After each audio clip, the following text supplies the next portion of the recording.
And now, the Hall of Fantasy.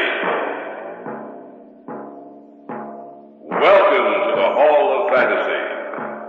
Welcome to the series of radio dramas dedicated to the supernatural, the unusual, and the unknown. Come with me, my friends.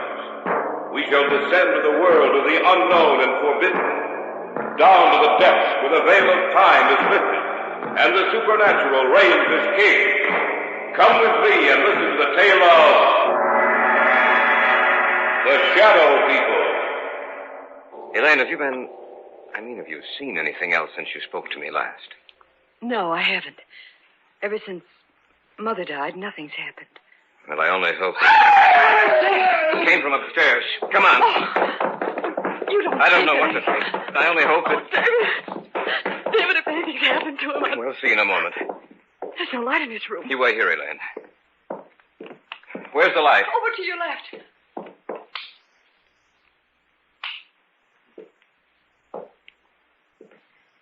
David, what's wrong? Why didn't you leave the light on? Your father's dead, Elaine.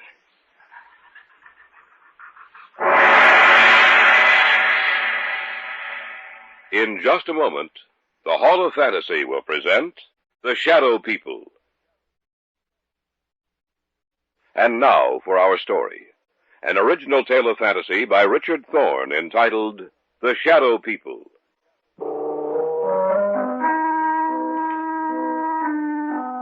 Somewhere along the line of your life, you've met them. You have come in contact with the Shadow People. When did we first discuss it? Oh, yes, Brian and Elaine and I. It was in my apartment. There was only one light on in the entire place. What's wrong? Elaine, what's the matter? Oh, it's silly, I know, but I thought I saw something in that doorway over there. Where? Over there, right over there. Where are you going, David? Over to that archway, just to let you know that nothing's here. Huh. You see, Elaine, nothing's wrong, nothing at all. Are you satisfied that there's no one else here but us? Yes, I'm sorry. I just thought that Leave the overhead lights on. I'm sorry. I thought that... Put them back on, David, please. All right, Elaine. Look, what's bothering you, sis? I don't know. It's just that... I don't know. Tell us about it, Elaine. Tell us what's bothering you. You promise that you won't laugh at me? Of course not.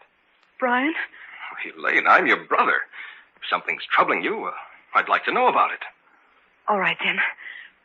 The reason I was so upset was the fact that I saw someone or something standing in that archway. But, Elaine, David showed you that there was no one else in here. When the lights were put on, you saw for yourself that we were alone. I'm not talking about something you can see in the light, Brian. I'm not talking about a human being. Then what's it all about, Elaine? In the darkness, I saw something that can't be seen in a lighted area. And I've seen it several times before.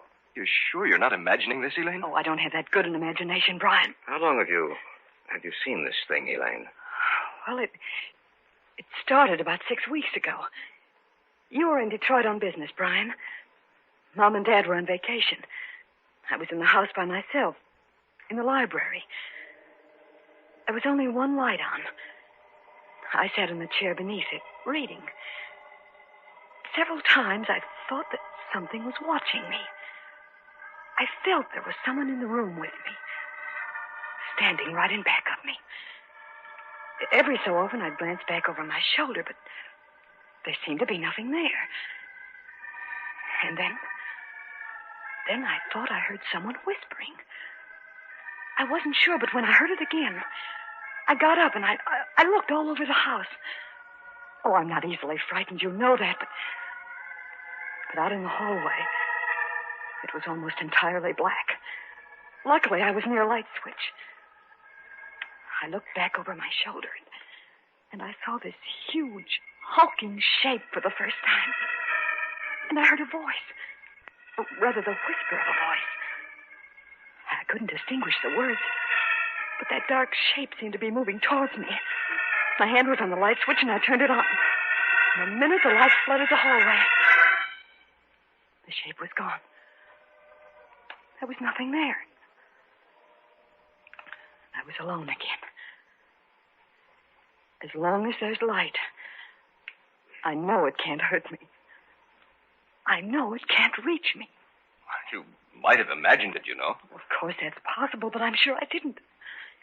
It was so real. So real, that shape in the darkness. It was the very essence of evil itself.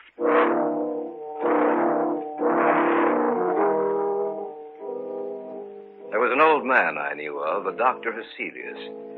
I'd heard that he knew quite a good deal about the supposed supernatural manifestations which had taken place in the world. I went to him to see if he knew anything that might explain the events of the story Elaine had told us.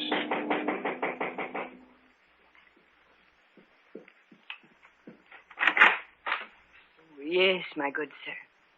What do you wish? I have an appointment with Dr. Heselius. Oh, yes. He mentioned something about it. You are Mr. Drake. Yes. If you'll come inside. Thank you. Dr. Heselius is in the study. Please come with me. Doctor, a visitor for you. Oh, yes. Bring him in. You may go now. Yes, Doctor. Mr. Drake? Yes. Sit down, please, in that chair over there. Thank you, sir. Now, what is the nature of your visit to me? Well, I understand, Dr. Heselius, that you have a great knowledge of the supernatural manifestations which have occurred on the earth. Great knowledge, Mr. Drake? No, hardly that. I have only scratched the surface in my years of study. Perhaps I can help you, then again, perhaps I cannot. Well, may I tell you the story? By all means, my good sir. All right. Now, this didn't happen to me, Doctor, but to my fiancée. It seems that about 6 weeks ago, when she was alone. But when the light was on, the dark form disappeared. And that's the story, sir. As much of it as I can remember.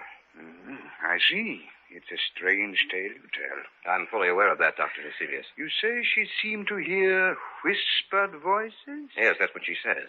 I see. A moment, please. I have a book in my files. Oh, yes. Here it is. I think this is the one. Yes. Perhaps I may be able to help you after all. Let me see. This is a very ancient book, Mr. Drake. I seem to remember... Yes. Here is an account of a happening such as you relate. And we shall live on the earth, and they shall not see us. Yes, it has been foretold by the ruler of the darkness. They who live by day, retire to sleep by night, shall never know that we walk with them, that we watch them, that we wait for our chance. Only in the night will they see us, for in the daylight we are not seen. Only in the night, when the darkness grows together and the forms of the shadow people are shaped from the blackness, they will know us. Then they will know that we are their companions, for we are the shadow people. I knew I had read something similar to the story you have told me, Mr. Drake. Dr. Heselius, what can we do? Well, give me a little time. Let me see if I can find any more references to these people of the darkness. One more thing, Mr. Drake. Yes. Be sure that your fiancée is never left alone at night. Be sure that there is some living thing, animal or human, which accompanies her every second of the night. For she is in danger, Mr. Drake. A terrible danger.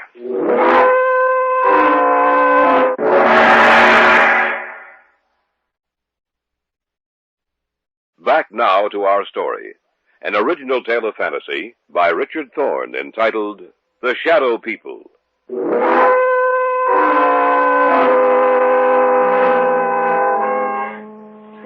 That night, the night of the day I had seen Heselius, Elaine's mother died.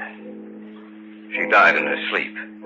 When she failed to appear for breakfast, Elaine's father went upstairs to see what was wrong. When he entered her room, he discovered that she was dead. The family doctor couldn't explain it, for Elaine's mother had been in perfect health. A few weeks later, I was out at the house spending a weekend with them. I glanced at the clock on the mantel, and it showed 11.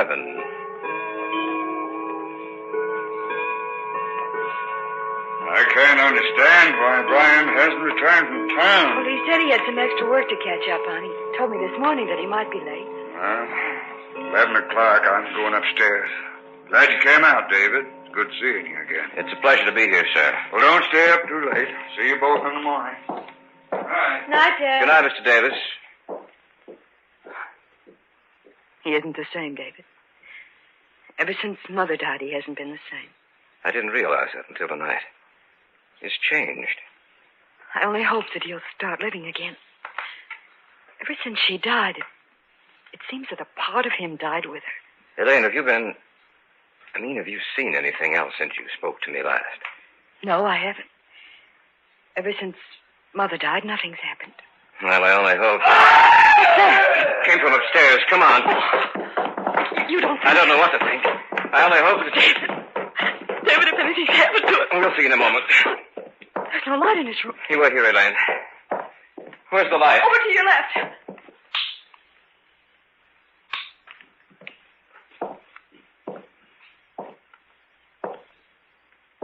David, what's wrong? Why didn't you leave the light on? Your father's dead, Elaine.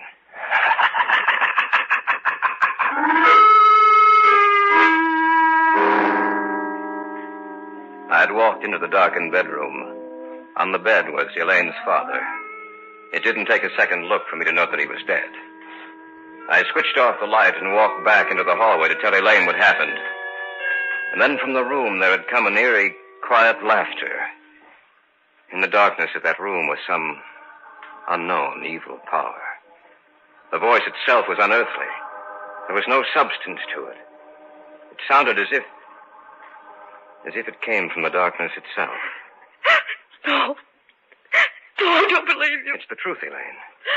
There's nothing more I can do. We'll have to notify the police. Tell me it's not the truth, David. Tell me it's not true. I'm sorry, Elaine. I wish I could. Your father's dead.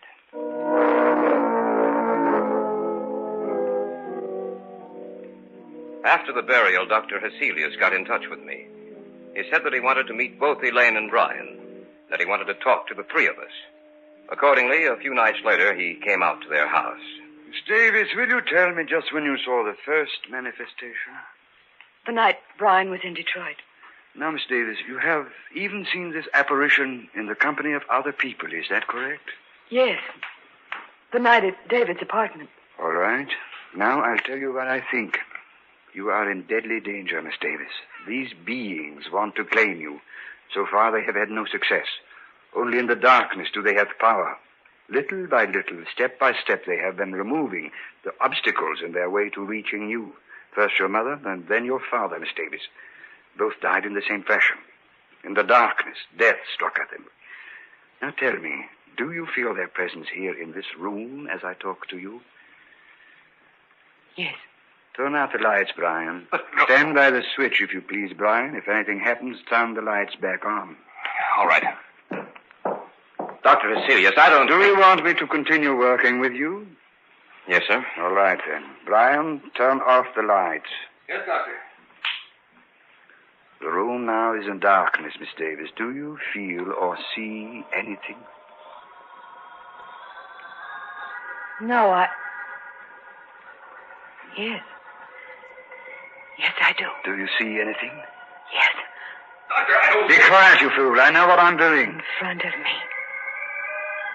The darkness gathering together into a huge, terrible... Not only do you see us, Miss Davis, but everyone else in the room also will see the vague shapes forming themselves in the blackness. We do not want you, Dr. Heselius. The girl we want. We advise you to drop this case. You'll only bring down the wrath of the shadow people upon your head. The girl. We want the girl. Do not stop us. Let us take her now. Turn on the light. They're gone. Miss Davis, are you all right? Yes. Yes, I am. Just as she said.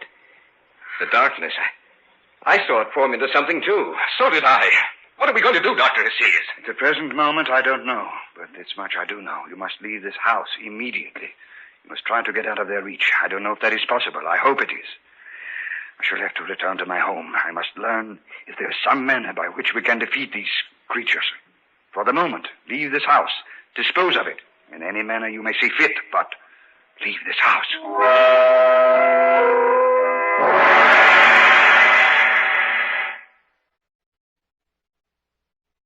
Back now to our story. An original tale of fantasy by Richard Thorne entitled The Shadow People.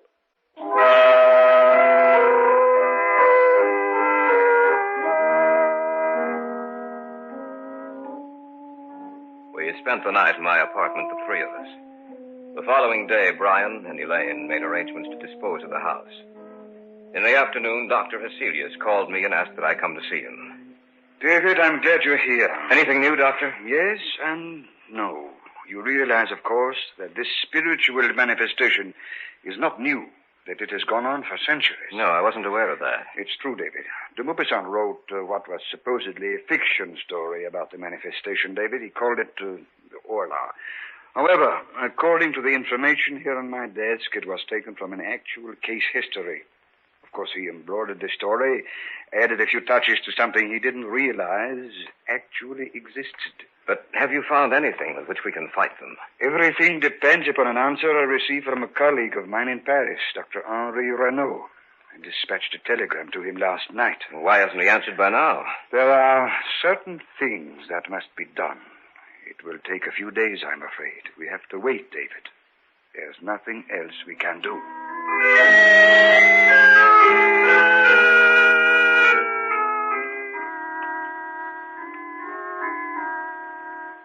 In the next few days, the house was sold, and Brian and Elaine moved into a newer, more modern home a few miles from my apartment. Cecilia said it might take a few days for them to build up their power. I spent the nights at the new house. The lights were left on, and I watched for any unusual occurrence. In the daytime, I'd return to my apartment and get some sleep. About 4 days after Elaine and Brian moved into the new house, I was at home when Hesselius phoned me.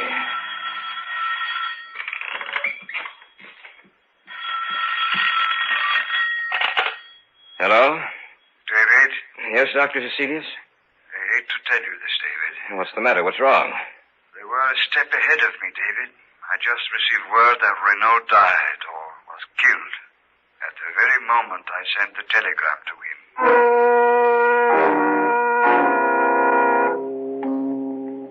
Step by step, they had outwitted us. For they had anticipated every move we'd make. Even Dr. Hesselius was at a loss as to what to do. He agreed to meet me at the Davis house.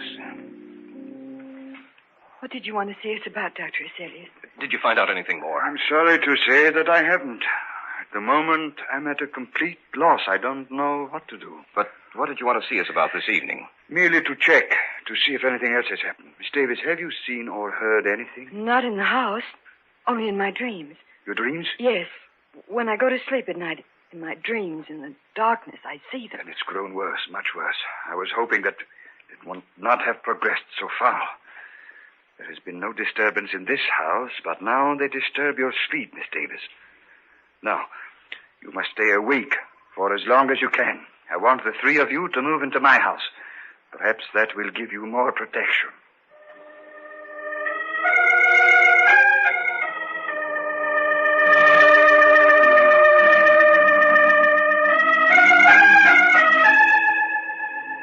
That night, we moved over to Hesselius' house. Perhaps Elaine would have more protection there. From there, we might be able to devise some plan of action, some way to beat those beings. For a few days, things were quiet. The shadow people seemed to have withdrawn. For a while, I thought that we might have succeeded in thwarting their purpose. Elaine no longer complained of troubled sleep. But that condition lasted for a few days only. About 10 days later, they made themselves known and felt again. That night, we were in the study, when suddenly Hesselius whirled around and... Elaine, what are you looking at? Outside the house. Right where the light leaves off, I see them. She's right, Dr. Hesselius. I can see them, too. What should we do, Doctor? Nothing. What do you mean, nothing? There's nothing we can do. We can't just... We can't do anything, Brian. Don't you understand that they have us at their mercy? Greatest man in my field was Henri Renault. If he could do nothing against them, what do you think we can do? He's right, Brian. There's nothing we can do. As long as the house remains lighted, just so long will they remain outside. If the lights were to... That sounds When like... my father was killed, the same sound. We heard the same sound. The lights. What's happened to the lights, all right? I don't know. Be quiet, please. I thought of this emergency. A candle. That's right, Miss Davis. As long as this burns, this one candle will be safe. For they cannot advance into the light. They are limited by the darkness. As long as the candle burns, they will have to remain outside of this room. Around you, in every room of the house, in the darkness outside, we are around you. This time you shall not escape. This time we will claim you. Take it easy, Brian. I can't stand it. I'm getting out of here. Brian, come back. Don't be a fool. I'm going after him. Stay here. We just can't let him He go. won't have a chance. I doubt it. Miss Davis, I'm afraid that your brother is dead.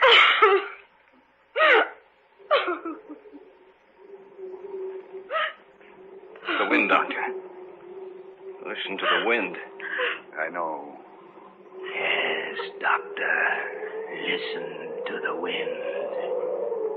You must realize by now that the three of you haven't a chance.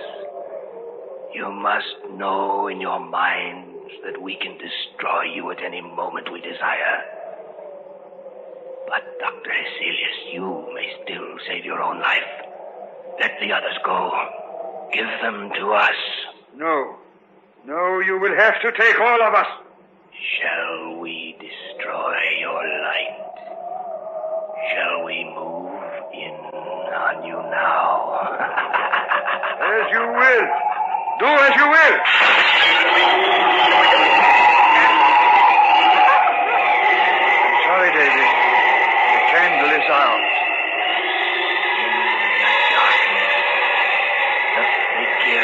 In the darkness.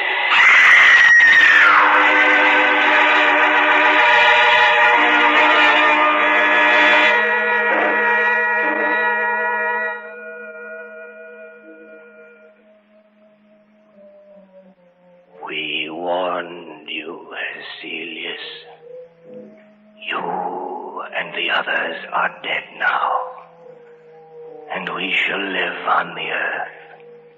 And man in the day shall not see us. They will know that we wait for our chance, that we walk with them. Only in the night, when the darkness grows together, and the forms of the shadow people are shaped from the blackness, will they see us. Then they will know that we are their companions. Look next to you, there in the shadows.